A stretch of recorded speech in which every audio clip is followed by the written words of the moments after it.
Chang! Another day, another vlog. At bayan nga po ang Chang ninyo. Oho, kasama si Coco. At kami nga po ay papunta sa trabaho ni Ate Madison. At magdi-deliver nga pala tayo ng mga ulam at kanin dahil may order yung mga ka-work niya.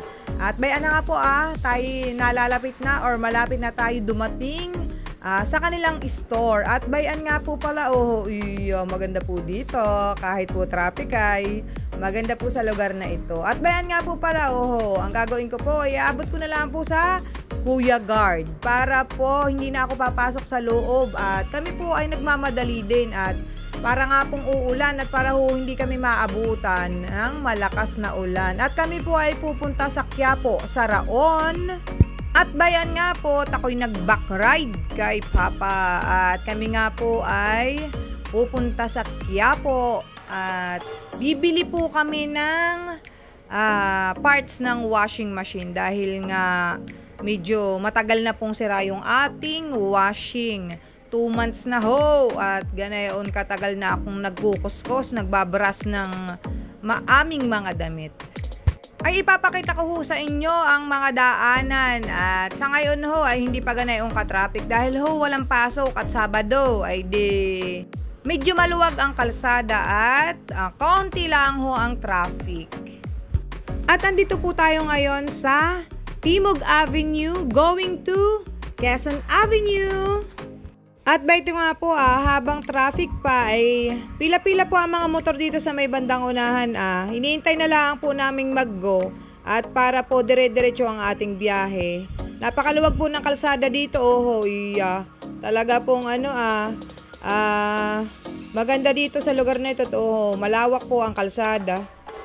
At bayan nga po ating babaybayin na ang kahabaan ng Quezon Avenue. At ito po tuloy-tuloy lang at medyo mahaba-haba ho ang daanan dito at malapit na po tayo sa Fisher Mall.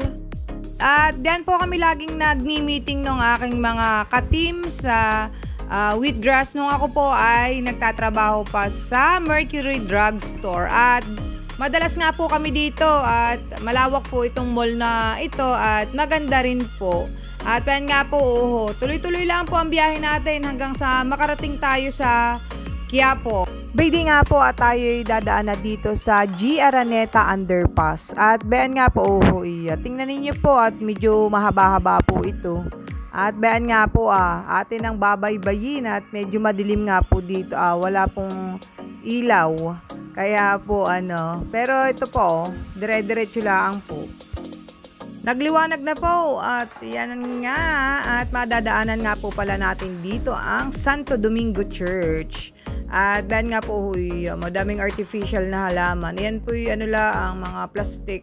Yan po hindi totoo at pagka totoo po ay hindi po yan tatagal. Sa dami po naman ng ng usok ay mamamatay po agad yung halaman. At bayan nga po yung Santo Domingo Church. At bayan nga po yan po pala magandahan Dito po pala kinasal si Corina at saka si Marojas. Ay iyon po, bayan nga po at ito po marami ding jeep na pwede nyong sakyan para makapunta sa Quiapo at sa Divisoria. At bayan nga po, tuloy-tuloy lang po at talaga pong mabilis po ang ang ating biyahe. Ay medyo po ito pinabilisan ko na lang po at masyado pong mahaba kapag pagka yung normal po na lang na bilis. Pag ikaw naman po ay magko-commute, ang sasakyan nyo po ay LRT.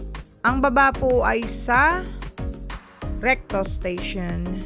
At pwede nyo na pong lakarin. At yun naman po tuloy-tuloy na laang para po mas marami pa po kayong mapuntahan. Kaya po pagka sa amin ay dalawang sakay laang po, isang jeep at saka isang LRT. Ganoon lang po. At pagka ikaw na may pupunta ng Divisoria ay 3 sakay naman po. At sasakay ka pa po ng isang jeep pa. Pero kapag Quiapo lang po, di 2 sakay lang. Gagawin nyo po para makita mo yung maraming paninda. Di kayo po lalakad-lakad na. At bayan na nga po tayo sa Espanya Boulevard. At ayan, marami po talaga ditong mga sasakyan na pwede nyong sakyan papunta po sa inyong gustong puntahan. Ayan po. Ay pwede na po tayo sa sa UST at napakalaki naman din po pala ng kanilang campus. Ay yun po palang kanilang dito footbridge ay talaga makikita mo dilaw na, kaya malalaman mo ay ikaw ay nandito na sa UST. At ben nga po, napakaganda rin po dito. At ito pong kahabang ito ay school pa rin po yan, campus pa rin po, hindi po napuputulhan at masyado nga pong malaki din yung kanilang campus. At ben nga po, tayo po ay malapit na sa sa Isitan Recto at tayo po ay dadaan na dito sa underpass. At malapit na po tayo sa Raon. At yun nga po, at may bibilihin tayo. At nasira na nga po yung parts dun sa aming washing. At nakikita nyo po kung anong aming bibilihin. At talaga naman pong at wala po noon sa Shopee. Hindi na po kami naka-order at kahit hanapin mo, hindi mo po makikita. At ben nga po, ay ako po medyo nag-iingat-ingat din at yung aking cellphone ay bulok na nga po. Ay mahahablot pa delikado po kaya sabi ko po mas maigi ng safety.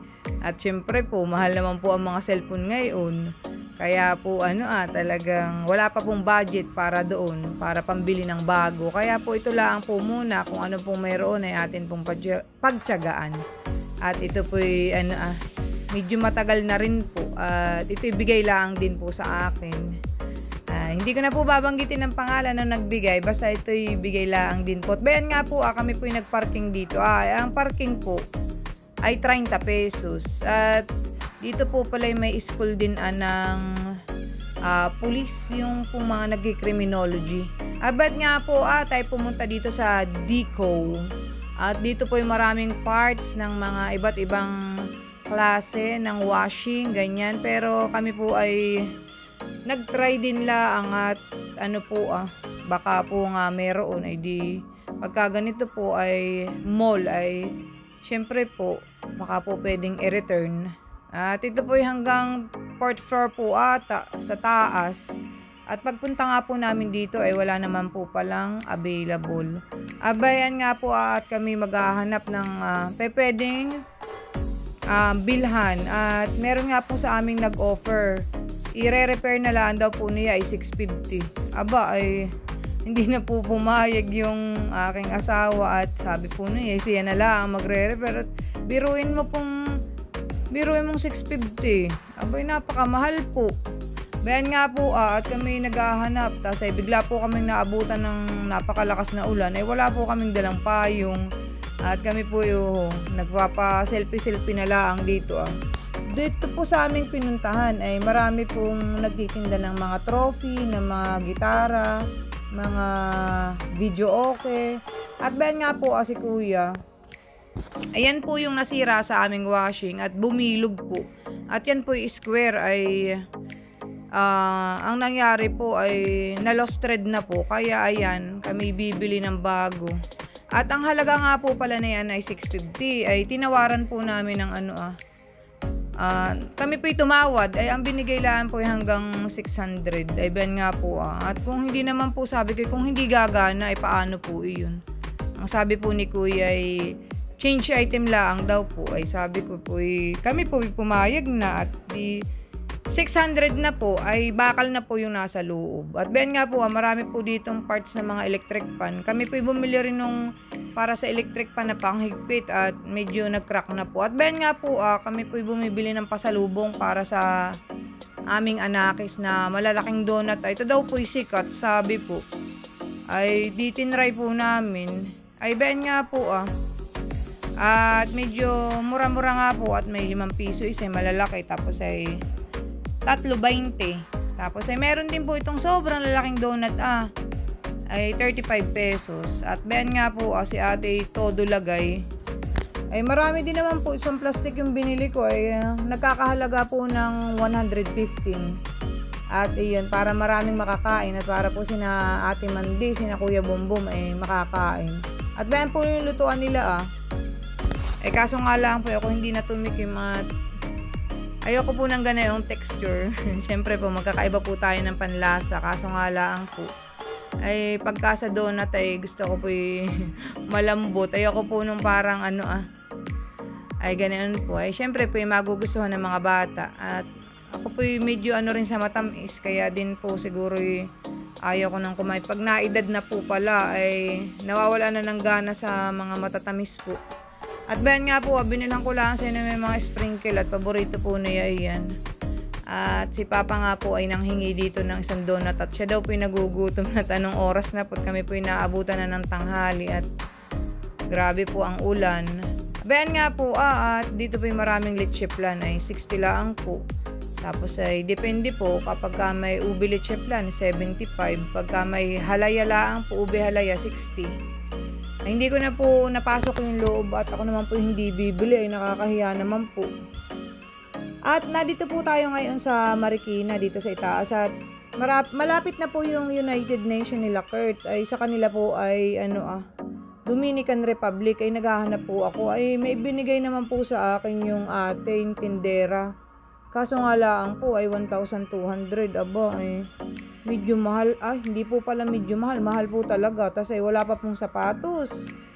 Talaga pong gagastos ka ng 1,500. Kasi isang suotan lang po. Kaya talagang maghahanap na lang po muna sa Shopee at medyo matagal pa naman po katapusan.